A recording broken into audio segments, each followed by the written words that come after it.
to episode 2 of People of Faith. I am your host and your campus minister, Matt Anderson, and I told you were in for a treat today. Hope y'all enjoyed last video. I'm obviously trying really hard to improve my editing skills, thus this wonderfully put together sign. So if you forget what you're watching, just look right here. But anyway, had a great interview with Dr. Sweeney last week. I hope that was something you were able to watch.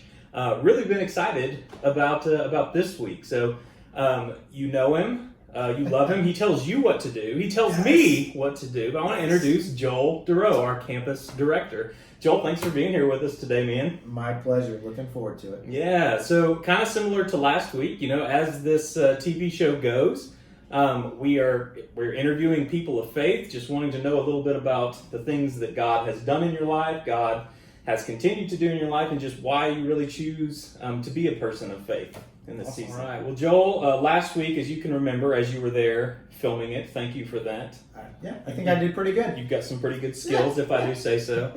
Last week was pretty serious, and we're going to get into some of the deep, theological ministry, of course, deep stuff, right? But before we do that, got a little fun. I want to do sort of a speed round, just to kind of get us loosened up. Okay. Feeling good, ready to go. So I got 3 questions for you, and we're not going to take a whole lot of time to think about this. I'm going to ask the question, and I want the answer as quick as you can. All right, speed round. Question number 1. Who is your favorite superhero and why? As a true Iowa Hawkeye fan, my favorite superhero is Hawkeye, mostly for his sharpshooting abilities. That's respectable. I think it's fair. All I heard was you're going to put an archery station out on campus somewhere. Yeah, everything Katniss. Here we go. Love it. All right, question number 2. Would you rather fight 1 horse-sized duck or 100 duck-sized horses? I think my chances against one thing would be better than multiple things. I was trying to think of how I could use arrows in this as our previous, but I think no, we just go fist to fist or wing to fist, and give me 1 horse-sized duck. Okay, that's respectable. I appreciate your motivation and just sort of your ability to take that on. That's a big duck, Joel. That's a big duck. Okay, I would pay to see that, for the record. I bet there'd be a lot of people that would pay to see that. To a campus event. Right. Again, I've got a motive here. All right, and third and final, what is your favorite movie of all time? Oh, see, and I'm not good at this question. There have been a lot of people that have asked me this question. Definitely my favorite TV series is Band of Brothers, and so I'm gonna kind of divert there. Almost anything with Tom Hanks I enjoy. Okay. Almost anything with Kevin Costner I enjoy. Agreed. And I'll kind of just leave it there. I don't really have necessarily a favorite. I do enjoy watching a lot of movies and different various movies. Rom-coms is probably the only thing that I don't really do, except when Sally wants me to, and then I'll do it. Always listen to Sally. You definitely didn't answer my question, but because you have the power to fire me, I'm not going to push you on it. So thank you for that. Appreciate that. You're welcome. All right, Joel, now that you're feeling a little loose, probably already ready to get into some of this serious stuff. And again, like we said, when we were brainstorming about this a couple of weeks ago, we wanted to interview and learn more about just the individuals on our community and why they choose to continue to be a person of faith. And so appreciate you, just as the campus director, being willing to sit down and probably let me know some things I don't know about you. Sure. And it's my hope, some of our staff and some of our residents can get to know the Joel Derrough a little bit better. Yeah.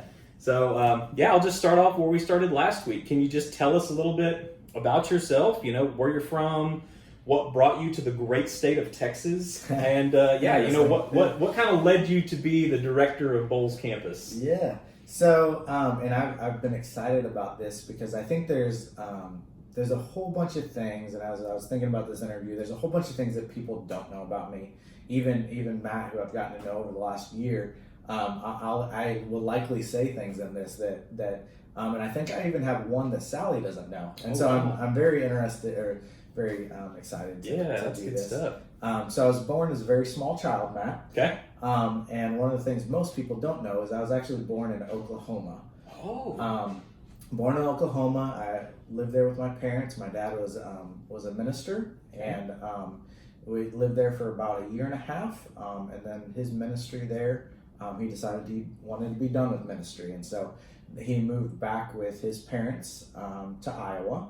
And that's really where I grew up. I grew up in Iowa, and that's where I love the Hawkeyes and corn and I don't know, whatever else they have up there. Good choice of shirt for today. Yes, I made sure to represent.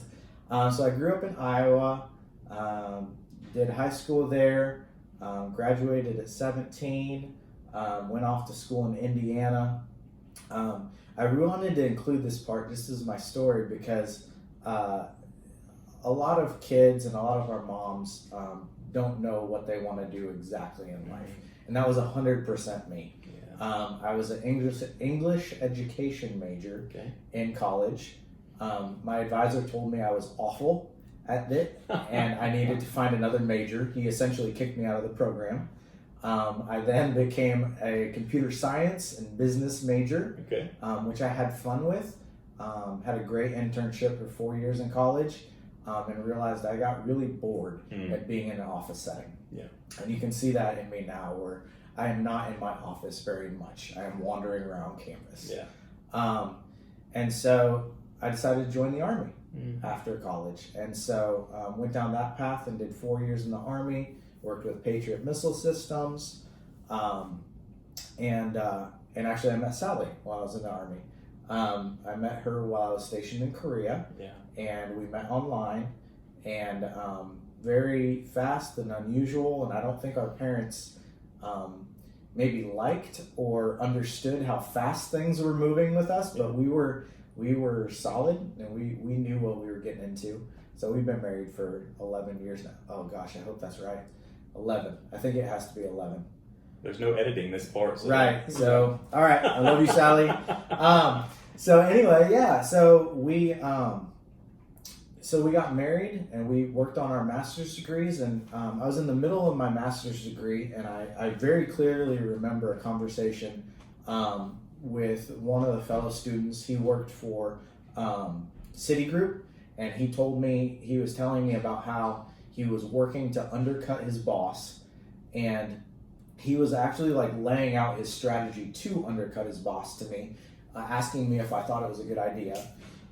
I did think it was a good idea from a strategy-wise position. It was very well thought out, but it hit me like, I'm going to get this master's degree in business, and then what am I going to do with that? And do I, as I looked around the room, I saw a lot of people just working the system, working their 9 to 5, didn't have any passion for their job, and I just didn't want to do that. I didn't know what that meant right then, because I'm like in my second to the last semester of my master's degree, thinking I don't know if I should be doing this. And at the same time, so Sally was working on her master's degree in social work, and so at that point we decided we were going to make just this radical life decision, and we were going to go be house parents.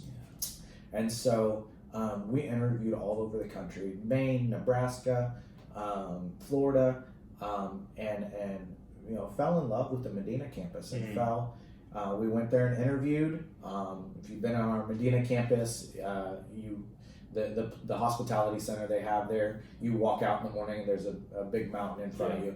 And I was just like, okay, I could do this for a little bit. Right. And so in Sally and I's mind, we were like, okay, we're gonna do this for a couple years, see how it works. So that was 9 years ago. And in between there, I've done house parenting, I've done case management, I was the campus minister, very blessed to be the campus minister for a couple years, director of programs, and then it's almost been 3 years. Troy and I talked about what it would look like if I was the campus director, and so I accepted this job. And as much as I love Medina, I fell all in love over what Bowles was and where we could go and what the future would look like. And so I've really enjoyed my last 3 years here. I appreciate you sharing that. I think a lot of people, I know I can resonate just with that idea of sort of being in school, being in that place where you feel like you're supposed to have it all figured out, and you may even see people around you just on this trajectory, and like everything is just mapped out and it looks good, and you're kind of sitting there like, what am I supposed to do? And Yeah. so you've done all of these different things, which has eventually led you to here. And I mean, I can't help but think that God's hand, was in that in some way. Yeah, in my mind, there's two hands in it. And so definitely God's hand is the heavier one. It's Right. always the heavier one in this. But also, Sally's role in this is not lost by far. I never would have even thought about doing this. When I got out of the military, I was going to go get my master's in business. I was going to get a job making lots of money, and I was going to make a lot of money as fast as I could and retire. Yeah. And that was my stated goal coming out of the Army. Yeah. And so it's not my goal anymore. And I love that I love that Sally was able to see that, hey, there could be this better life for us, and introduce me to this world of social work, because coming into it, it was all new, and so I've had to relearn this whole thing. Yeah. So it's been really fun. Oh, that's awesome. And I think too, I mean, just for our staff and for our residents, I think there are a lot of people out there who, have an employer that maybe can relate and resonate and understand a little bit, but just you, given all the things that you've done in the 10 years working for Arms of Hope, right? House parent, I heard you say, case manager, campus minister, you said program director as well, right? And I mean, so even on the resident side, I feel like being in those different roles allows you to see individuals through a different lens as well too. Yeah, I think that's the biggest one, and that's one of the reasons I first wanted to take on, especially that director of program role, is I've lived that house parent life, and I thought I could do a really good job of meeting them where they're at and trying to meet some of their needs, having lived that and been through that. And so that's always been my goal, is to try to bring whatever I've learned in my past jobs and bring it forward into what I currently do, and move that vision and direction in positive ways. That's good stuff. And I think I can speak for all of us where you definitely do that on campus, and we appreciate you for that. All right, well, now that we know a little bit more about the Joel Derrough, can you tell us what is your favorite thing about your job? What is your favorite thing that you get to do in the role that you're in now? So I have a few favorite things. We're not talking about the unfavorite things, right? Not the unfavorite, okay, just the favorite things. Okay. So, and this is in no particular order necessarily, but one of my favorite things is walking through budgets with our moms. Oh. And so it's something that from my past, that's what I thought I might be doing, to be a financial advisor, or something like that. And so and it's also incredibly practical. Yeah. And so it's something that I feel I can give our moms that they can take and go do something with right away. Yeah. So I really enjoy just going through their budgets and saying, okay, what's coming in, what's going out, and how can we do this best for your life? I think it's interesting. The Bible talks a lot about money as well. Yeah. And I just find it something incredibly essential to our lives, and so my ability to help them with that is really fun. That's awesome. One of the other things, and this is I'm gonna tag somebody in this, so hashtag Ginevra. So when I first got here, I had this idea of a treatment team and what that might look like, and Ginevra has taken that treatment team and made it her own, and made it like this really good thing. And I know a lot of people don't know what happens in our treatment team. We do not sit in white robes. They're black robes. No, there's no robes. I didn't get a robe. I know. But our treatment team comes and discusses individual cases of clients and tries to get best strategies going forward. And we look at lots of different directions with counselors and case management and other areas. Matt sits in our treatment team sometimes. But Ginevra has just taken this idea and made it hers, and made it a wonderful thing of support for our campus. Yeah. So I really enjoy sitting in those meetings and adding my 2 cents when I can. The other thing is I love interviewing, and I know it's funny. I do a lot of it, and I'm with a lot of other people who interview, and I hear a lot of times from colleagues and different things. They're like, "Oh, I'm just tired of interviewing." I think it's fun. I don't know what it is. You meet this new person that might be a part of your team. you analyze them and see, are they going to be a good part of our team? Mm-hmm. Do they add value? What's their X factor that they can bring? And then at the end of the day, you harshly judge them, mm-hmm. whether they should be on your team or not. And judging people is kind of part of that. Yeah. And so just that's a real fun part of my job. And then the last part, I think that, and I said I wasn't ranking, but this is my number one, is having conversations that matter. Mm-hmm. And so that means a lot of different things to a lot of different people. It can be from talking to a kid about something real specific and poignant, and hey, this is what's going on right now. Talking with a mom and having a hard conversation or a good conversation. Talking with our staff and trying to coach them or lead them through things. But all of those conversations are conversations that matter. Mm-hmm. And I'm well aware of my position and well aware that when I talk to somebody, it carries a little more weight with it. Mm-hmm. And I feel that as responsibility, not Sure. as anything, negative, just that I need to put my full self in that conversation. Mm-hmm. And because whatever I say next, they're going to hold on to a certain degree. Yeah. And so I love having that ability to talk and have those hard conversations and great conversations. Sure. And I think it's an equal weight in what I do Mm-hmm. of hard conversations and then really good. I do have one more. I'm going to add one more. My absolute favorite thing.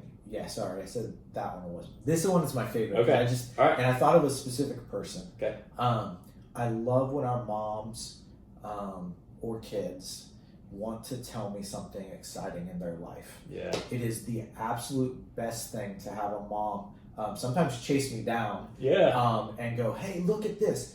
Look what I did, or I accomplished this. And so being that cheerleader of them in that time. Same thing with staff. We've had staff go on and do degrees. Crystal finished up a degree, mm-hmm. and so for Crystal to come up and say, "Hey, I finished this," it's just so exciting. It's awesome. Yeah. Yeah. Yeah. That's good stuff. Yeah, I think too, just in the year that I've been here and stuff. One thing, again, going back thinking of previous employers and stuff that I've had and been around, you're not afraid to just sort of have your fingers in anything. I don't feel like you necessarily think that you're above anything on this campus, and you kind of show that too, which I think is a really, really good thing. Well, I'm still wearing blue jeans and a polo, Matt. So the second I start wearing a suit and tie on normal days, you come up and slap me.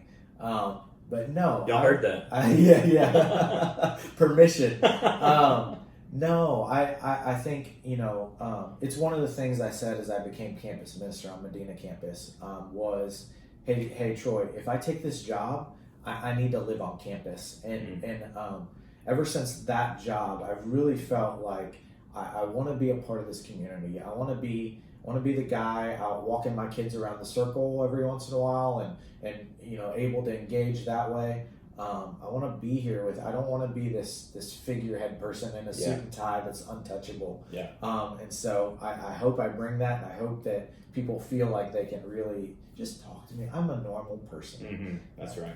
Well, give or take, right? The shirt. Yeah. No. Don't ask Sally about normal. So. Yeah, that's awesome. All right, so you definitely don't have a favorite thing about your job. You have multiple things about your job that you really enjoy doing, which is cool. I do. I keep on saying, so every step I've made at Arms of Hope, I keep on saying, this is my favorite job. And so it's no different in this one. That it's my favorite job. That's good stuff. That's awesome.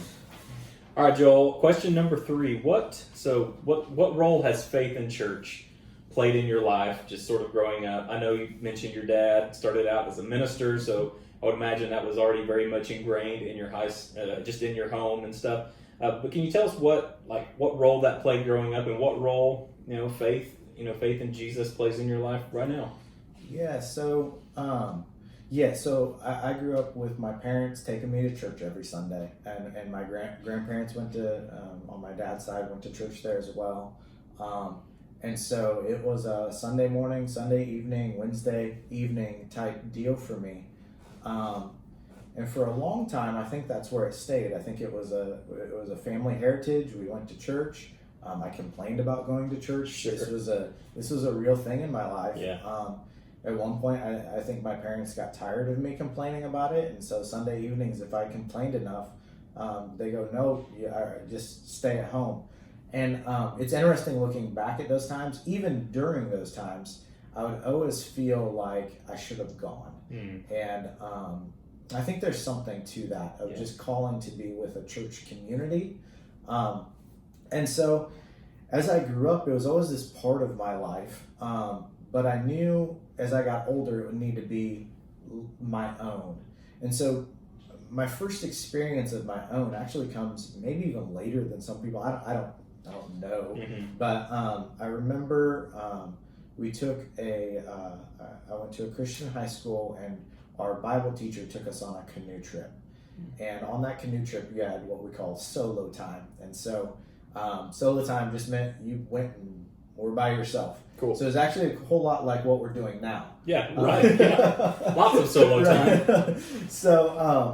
So you take a canoe and you go be by yourself, and everybody else is fishing or doing activities, and you had your half day that you went and were by yourself. Yeah. And so and it's so vivid in my mind. It's funny how some things in my mind are real just fuzzy, and I kind of don't remember, and some things are so very clear. And this is one of those clear moments for me, where I sitting on a hillside, and down below there's a little island.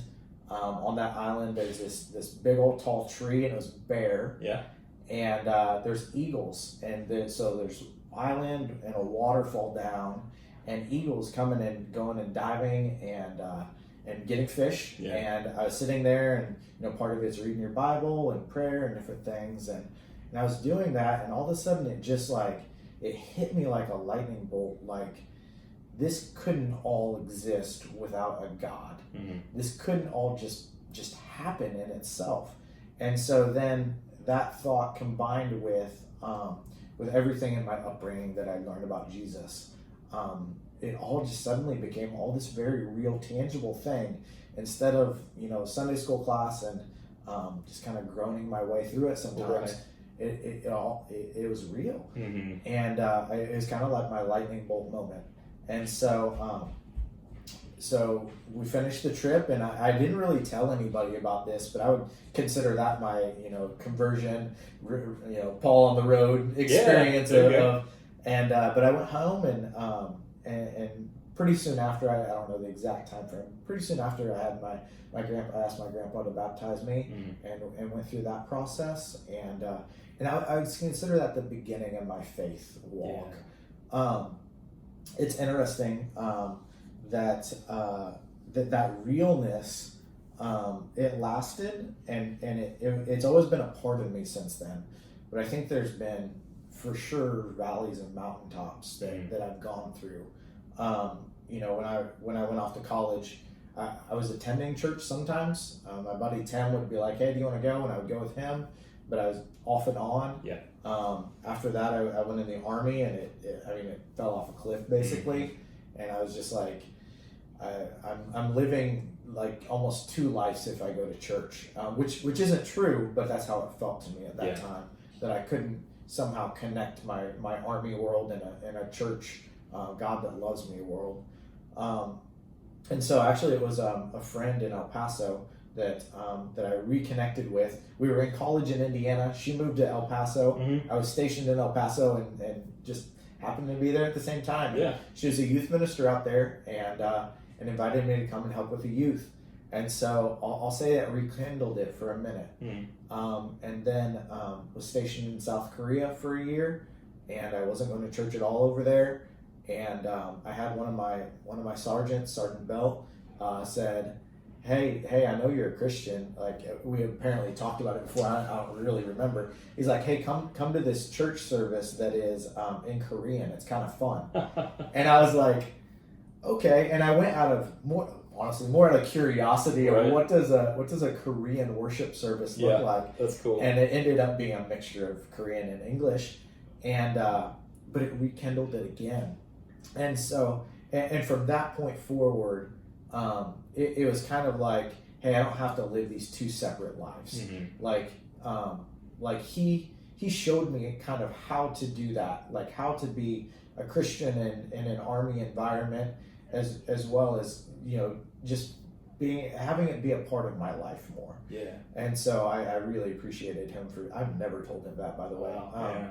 But I really appreciated him for inviting me to worship with him. Yeah.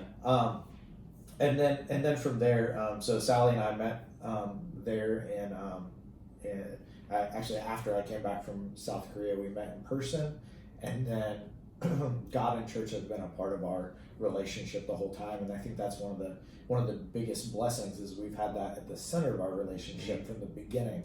And again, thank you, Sergeant Belt, for helping me make that a thing before I met Sally. Yeah. And I think that's a big thing, and for you kids out there, deciding who you want to be and then finding that person that has those same values to spend your life with is incredibly important. Yeah.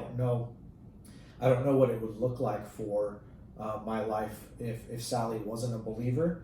I think we would have we'd have a much harder time with just our relationship. But because we do have this faith that brings us together, I think that's what drives our faith. Yeah. It means we don't hold grudges, and we say we're sorry. That's right. And that's really important stuff. Yep. Especially, you think it get easier over time, and it does to certain degrees, but it's still hard sometimes. Oh, yeah. There's still hard days. Yeah. And quarantine doesn't help any. Right. But we're finding our ways to make it a fun life and make sure to say sorry early and often. Yeah. No, you just remind me to even in thinking in relationships, whether it's, a romantic relationship or just a friendship or something like that, and how just the difference between, relationships, that are based on Christian values and, with Jesus as the foundation versus those friendships and relationships that aren't.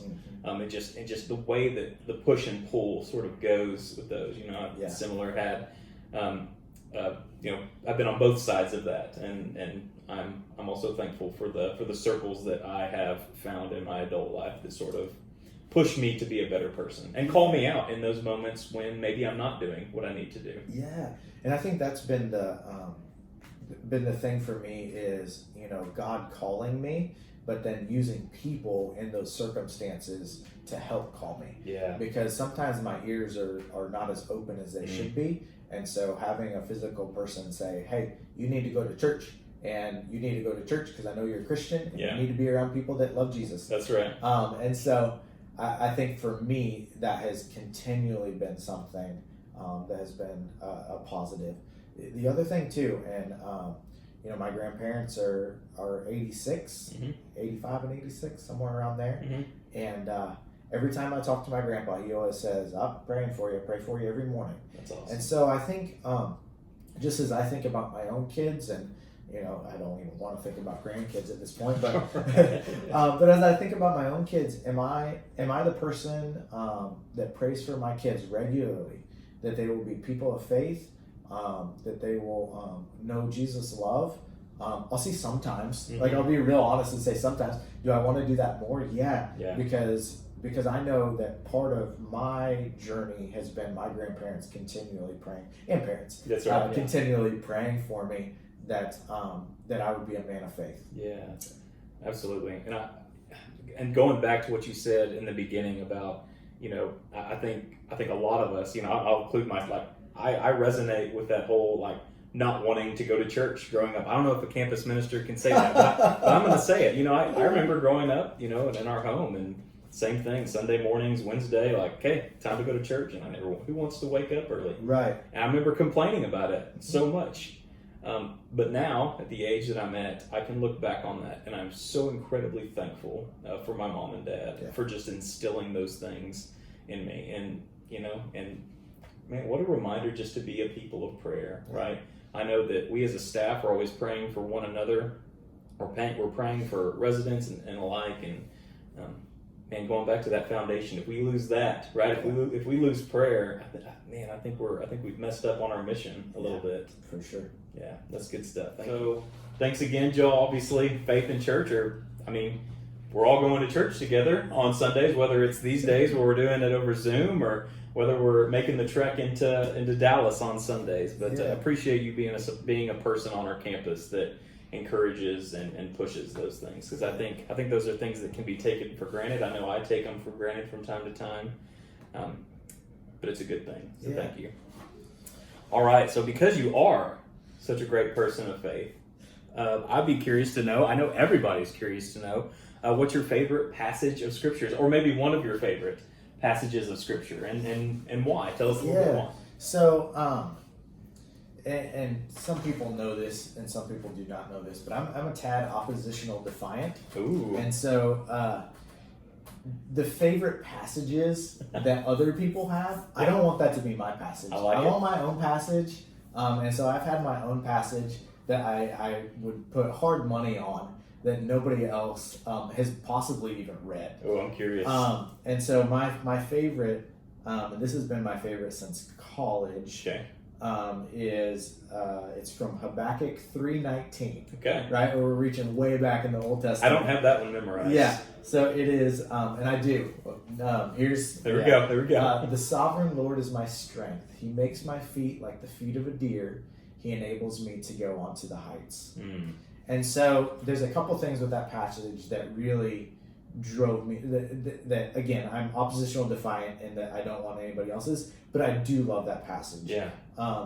Mostly because it acknowledges God's sovereignness, his overarching authority over all creation.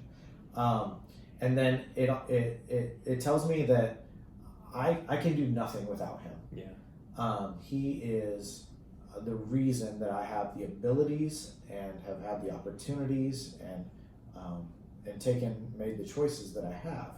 And so I love that that's sort of my driving force. The other thing is I ran to this verse for a long time, and I would just say it to myself in my head as I was running is Sovereign Lord's my strength, because I'm tired. I don't want to go any farther. And so yeah, that's been my favorite for a long time.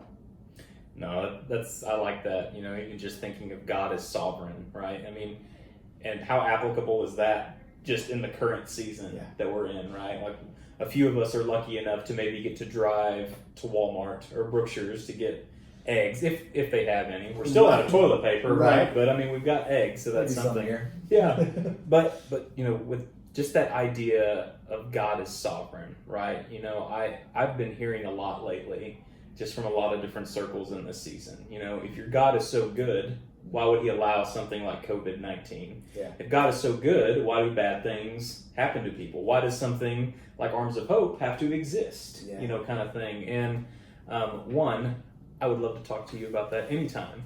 But at the end of the day, I'm so thankful that we serve a God that very much isn't distant and isn't away, right? Our God is sovereign, just like in that passage of Habakkuk. But God is with us during these times, and isn't a God that stands far away, going like, well, once I'm done messing with him, we'll make it all better. I actually didn't think I was going to talk about this, but I guess we're going there, Matt. Good. Thanks. So I think one of the things that has blessed my life, and at the time it was not a blessing. It was very much the opposite of a blessing. One of the things in my life that has shown me God's sovereignty is, so when I was 12 years old, my aunt passed away from cancer. Oh, wow. It was a huge blow to our family, and it was something that really impacted me, and all those questions of why came. And for whatever reason, I could just see through that at that time, and then the circumstances after that continued to show me God's sovereignty. It continued, and it would take a long time to get into all the things that happened afterwards where I saw, oh, this is why that happened. And do I know exactly why my aunt passed away? No, I don't. Yeah. But I saw some good things come out of it. Right. And at that young age, I was able to see some of those things happened fairly quickly, to where it let my mind just say, God has a bigger purpose, even bigger than what I can understand. I'm understanding these little pieces, but He has this massive plan that I wouldn't even come close to understand. Mm-hmm. And so I think it was my blessing to have that happen at a really young age, so that the rest of my life I can just go, no, God's got this. Yeah. Like we're not going to understand His plan in this life, but I don't have to worry about why it is. Yeah. It just is. Yeah. And so, it was, and it's an interesting thing as I look back on, because it was such a painful time in our family history, and probably still, it was my aunt, so my cousins are still probably, having, there's consequences from all of this stuff that happens. Sure. But for me in that time, I was able to see some good in it as well. Yeah. I think that's such a powerful message, right? And I know it's something that we touched on a little bit last week, right? But at the end of the day, one of the hardest parts about being a Christian is that faith aspect, right? And I think oftentimes we think that our faith needs to hang out right here all the time, right? Which in reality, like, we have those seasons. You mentioned valleys and peaks earlier, right? And so it's more of this than sort of that linear thing, but. And I know you're talking about seeing some of that stuff when you're younger, right? But I know, you're like me in the sense you can look back on the last 20, 25 years and revisit some of those memories, in your heart and in your mind, to where you may have even wondered, like, where God was in that moment. Yeah. But in retrospect, that there are opportunities for us to go back and see the ways in which God was actively at work. Yeah. For sure. Okay, so I don't know when the last time you read Habakkuk was, but it sounds like we all need to revisit it this week sometime. That'd be good homework for each and every one of us. It's only 3 chapters, Matt. It's so short. It's 3 chapters. That's awesome.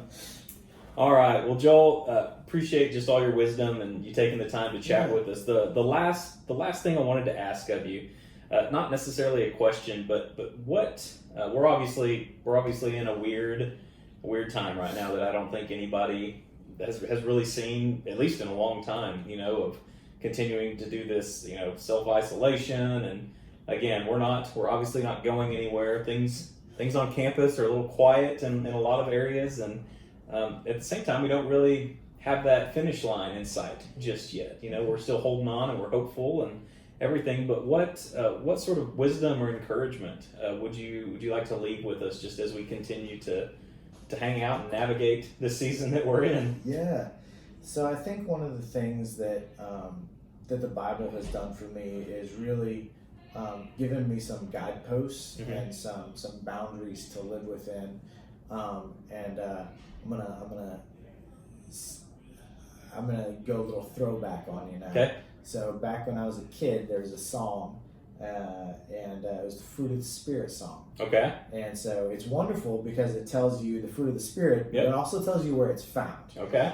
So love, joy, peace, patience, kindness, goodness, faith, gentleness, and self-control. Yeah. Fruit of the Spirit of God. It's found in Galatians chapter 5, verse 22. So Galatians 5, verse 22. There you go. And I just think as people of faith, those are our markers, right? Mm-hmm.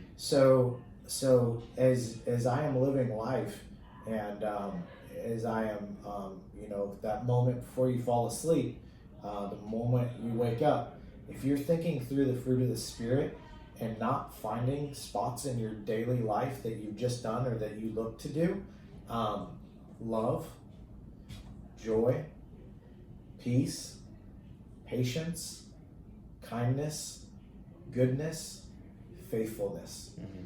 If you're not seeing those things come out in you right now, you probably need to check yourself a little. Yeah. And I think while we have this time of chaos and turmoil, we also have this opportunity. We have this opportunity to decide how we're going to live. Yeah. My weekends used to be going and getting donuts for the kids. Yeah. I take them to Walmart, and then we're off to whatever. Yeah. My days are different now. Mm-hmm. My days are hey, we're not going anyplace. We're still here. Hey, we have an appointment at the splash pad at 2 o'clock. Right. It's 5 a.m. because that's what time my kids get up. And so in those large expanses of time, are we doing those fruits of the Spirit? Are we living out those fruits of the Spirit? Are other people seeing us in those? And so I just encourage people to weigh themselves against that, to see how they're living and see where they could improve. Yeah. And I had somebody tell me one time, we were just talking about things we needed to work on. Actually, my very good friend from kindergarten, Jeff Fogel, every time I see him, he goes, "Hey, what's Jesus working on you on?" And the first time he did it, I was like, "Wait, what? I got no 10 Commandments, no signs from heaven, I didn't get an assignment. Right. It's not on Google Classrooms." Right. And so every time I see him, he expects me to have an answer to that question. That's awesome. But in relation to that, just pick one. Pick one. Joy. Were you joyful today? Okay, I wasn't. What could I do to be joyful tomorrow? Yeah. And just going through those and see where you're at and measure yourself and pray. Allow God to work in your life and show you those opportunities, because He does. He gives you opportunities to be His fruit. Yeah. I'm not going to add anything. Do that. That's good stuff. That's good stuff. Joel, thanks again for taking some time out of your very busy day. I know you got a bazillion things going on right now, trying to keep a campus supplied with toilet paper and making sure. We're going to go chop down trees after this and see if we can make some. I'm not scared. Let me know. We'll do it. But, just appreciate you sharing a little bit more about yourself and the ways in which God is working, in and through your life. And there's no doubt that you are a person of faith, and we appreciate you showing that to our campus. Normally, I would pray you out, but would you mind? Would you mind praying us out? I do not mind at all. Great. Let's pray. Dear Heavenly Father, I just thank you for this time, Lord. I thank you. Thank you for being there. I thank you that you have invited me into this walk to follow Jesus, and thank you that I decided to make that decision, Lord. Pray for this campus in this time of turmoil and fear and chaos. I pray that we are people of peace, and this is a place of peace. I pray that you would bring clarity to our thoughts. I pray for our moms and kids who are doing school, that you would just allow them to do the very best that they can. I pray that we would be loving to each other. I pray that the fruit of your Spirit would show and shine brightly in these moments, Lord. Thank you for this campus and everything that it means to me and my family. And I hope we can return some of that to them. In your name, amen. Amen.